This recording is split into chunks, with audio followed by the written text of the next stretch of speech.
Hey guys, I'm Daddy Plant, and I fix brown leaves, not broken hearts. Today we're talking about one of the most colorful and striking houseplants you can own, Guzmania. Those bright, star-shaped flowers in red, orange, yellow, or purple that last for months. The thick, strappy green leaves forming a perfect rosette. This plant looks like it belongs in a tropical paradise, and the best part? It's surprisingly easy to grow. But here's the thing. Guzmania is different from most houseplants. It's a bromeliad, which means it has a unique watering method. You don't just water the soil, you water the central cup. And here's the big secret. After it flowers, the mother plant slowly dies. But don't worry, she leaves behind babies. In this video, I'll teach you everything you need to know. Light, watering, humidity, soil, temperature, fertilizing, what to do after it blooms, how to propagate the pups, common problems, and why this plant is perfect for beginners. Before we dive in, if you're new here, hit that subscribe button. We put out new plant care videos every week, and I don't want you to miss the next one. Also, drop a comment below. Have you ever owned a Guzmania? What color was it? I'd love to hear about it. Now let's get into it. First, let's talk about what makes Guzmania special. Guzmania is a member of the Bromeliad family, which also includes pineapples, air plants, and Spanish moss. It's native to the tropical rainforests of Central and South America, where it grows as an epiphyte, on trees, not in soil. Its roots are mainly for anchoring. The plant absorbs water and nutrients through its leaves and central cup. In its natural habitat, that cup fills with rainwater and catches falling leaves, which decompose and feed the plant. This is the key to understanding how to care for Guzmania at home. Now let's talk about popular varieties. The most common is Guzmania lingulata, also known as the Scarlet star. It has bright red bracts with small white or yellow flowers in the center.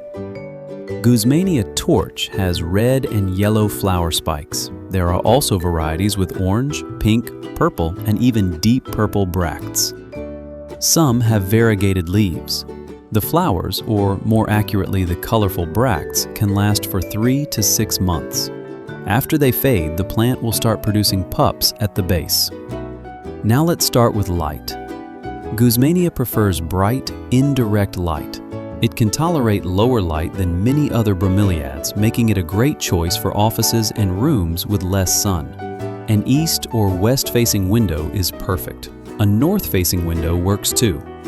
Direct sunlight will scorch the leaves, causing brown spots. Too little light and the plant may not flower, so bright, indirect light is the goal. Now let's talk about temperature. Guzmania is a tropical plant. It likes it warm. Keep it between 65 and 80 degrees Fahrenheit. It cannot tolerate temperatures below 60 degrees. Keep it away from cold drafts, air conditioning vents, and cold windowsills in winter. In warmer months, make sure it doesn't get above 90 degrees. Now let's talk about humidity. Guzmania loves humidity. In its natural habitat, humidity is often 60 to 80%. In our homes, it's often much lower, especially in winter. The signs of low humidity are brown leaf tips and edges. To increase humidity, use a humidifier near the plant. Group it with other plants, or set the pot on a pebble tray filled with water. Misting helps, but the central cup method is more important. Now let's talk about watering. This is the most important part of Guzmania care. Guzmania is an epiphyte, and its roots are mainly for anchoring. The plant absorbs moisture and nutrients through its leaves and central cup. Here's how to water correctly. Keep the central cup, the rosette of leaves in the middle, filled with water. Use room temperature water. Rainwater or distilled water is best, as tap water can contain chlorine and minerals that build up. About a quarter to half full is good. Empty and refill the cup every 2 to 3 weeks to prevent stagnation and bacterial growth. Water the soil lightly about once a week, keeping it moist but not soggy. Guzmania roots are shallow and can rot if overwatered. In winter, water less, and keep the cup empty if temperatures drop below 65 degrees. Use filtered or rainwater if possible. Now, let's talk about soil. Guzmania needs well-draining, chunky soil. A standard potting mix is too dense. Use a mix formulated for bromeliads or orchids, or make your own. Mix equal parts bark, perlite, and peat moss or cocoa coir. This creates a light, airy mix that mimics the tree bark and debris where Guzmanias grow naturally. The pot must have drainage holes. Terracotta pots work well because they breathe. A shallow, wide pot is better than a deep one, as the roots are shallow. Now let's talk about fertilizing. Guzmania doesn't need much fertilizer. In fact, too much can burn the leaves.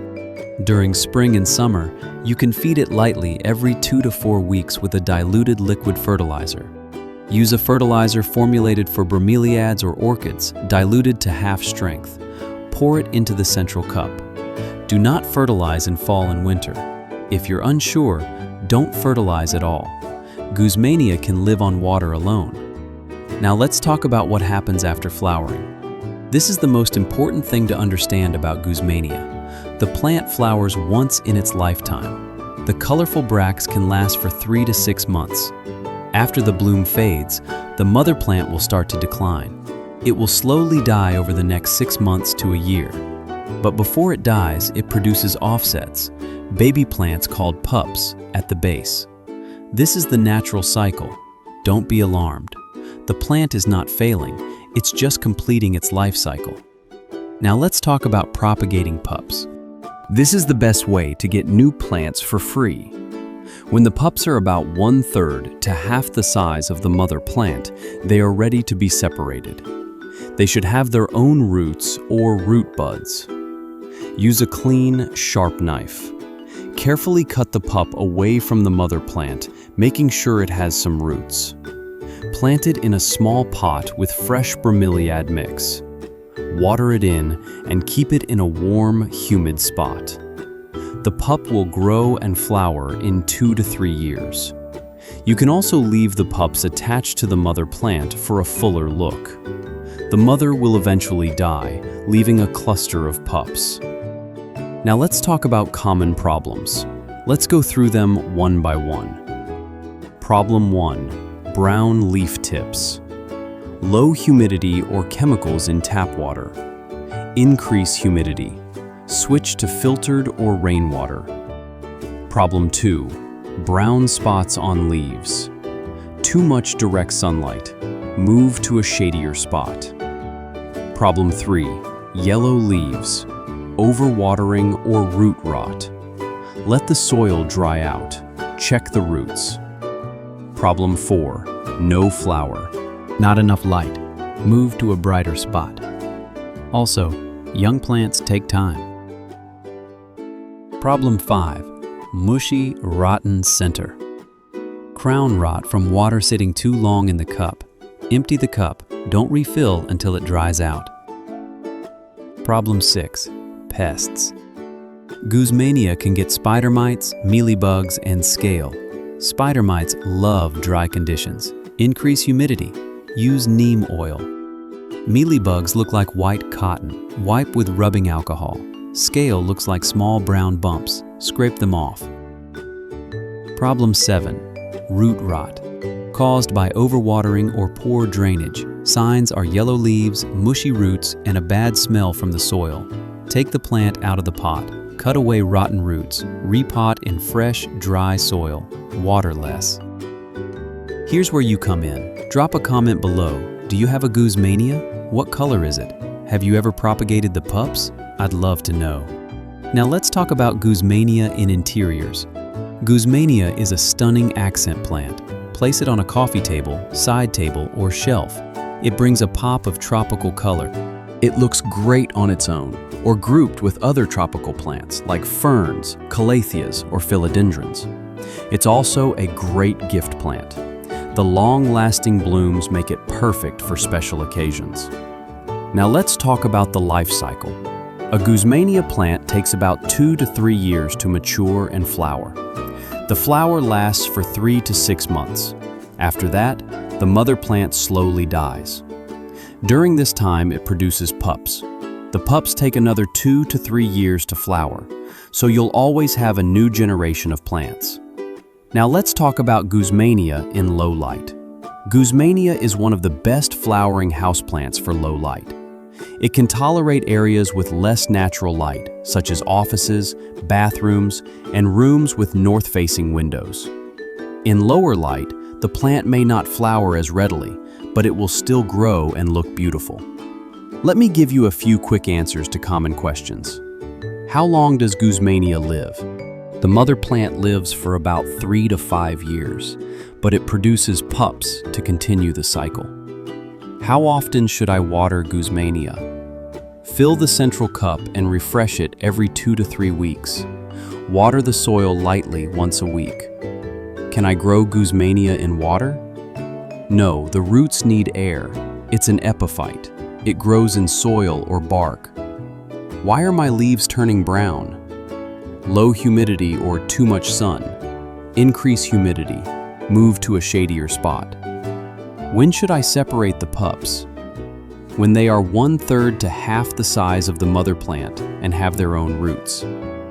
Can I put Guzmania outside in summer? Yes, in bright shade. No direct sun. Bring it back inside before temperatures drop below 60 degrees. Let's wrap everything up. Guzmania is a stunning, low-maintenance bromeliad. Give it bright, indirect light. Keep the central cup filled with water. Refresh it every 2 to 3 weeks. Water the soil lightly once a week. Use well-draining bromeliad or orchid mix. Provide high humidity. Fertilize lightly in spring and summer. The plant flowers once. After the bloom fades, the mother plant produces pups. Separate the pups and start new plants. Here's the most important thing to remember. Guzmania is a plant with a cycle. It's not dying, it's completing its life. The mother plant gives you months of color, then gives you babies. It's a gift that keeps giving. Don't throw it away after it blooms. Wait for the pups, and you'll have new plants for years to come. Before you go, hit that subscribe button if you haven't already, and leave me a comment. Are you going to try a Guzmania? What color would you choose? I'd love to know. Also, what plant should I cover next? Bromeliad? Air plant? Orchid? Let me know. Thanks for watching. Take care of your plants, and they will take care of you. See you in the next video.